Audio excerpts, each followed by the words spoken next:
মাঠের ইনজুরি কেড়ে নিয়েছে বিশ্বকাপের স্বপ্ন, আর মাঠের বাইরের এক নির্মম বাস্তবতা এখন তাকে দাঁড় করে দিয়েছে খাদের কিনারে।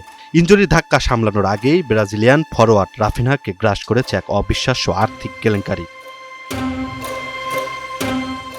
যার উপর ছিল অন্ধবিশ্বাস, সেই জন্মদাতার হাতেই নাকি বছরের পর বছর ধরে প্রতারিত হয়ে আসছেন এই তারকা। ব্রাজিলিয়ান সাংবাদিক লিও দিয়াসের দাবি, ক্যারিয়ারের শুরু থেকে রাফিনহার মালিকানার ৮০% অর্থ গোপনে নিজের নিয়ন্ত্রণে রেখেছিলেন তার বাবা।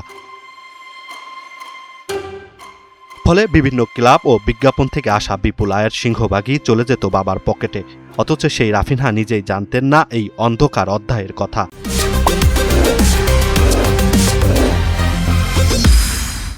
যদি না স্ত্রীকে নিয়ে নতুন একটি বিলাসবহুল বাড়ি কেনার উদ্যোগ না নিতেন এই ফুটবলার, তাহলে হয়তো সবকিছু আড়ালেই থেকে যেত। বাড়ি কেনার জন্য ব্যাংক হিসাব যাচাই করতে গিয়েই চোখ কপালে ওঠে রাফিনহার। জানতে পারেন নেই হিসাব মতো অর্থ। এরপরই আইনজীবীদের মাধ্যমে অতীত লেনদেন খতিয়ে দেখতে গিয়ে বেরিয়ে আসে বছরের পর বছর ধরে চলা বাবার এই অবিশ্বাস প্রতারণা। কোটি কোটি টাকা আয়ের পরও বার্সা তারকা এখন প্রায় দেউলিয়া হওয়ার মুখে। এই ঘটনায় আইনি লড়াইয়ের প্রস্তুতি নিচ্ছেন রাফিনহার আইনজীবীরা। তবে অভিযোগের তীর যার দিকে, সেই পরিবার বা রাফিনহার পক্ষ থেকে এখনও আসেনি কোনো আনুষ্ঠানিক বক্তব্য।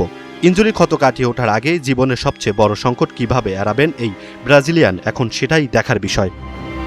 Imran Hussain, NTV online.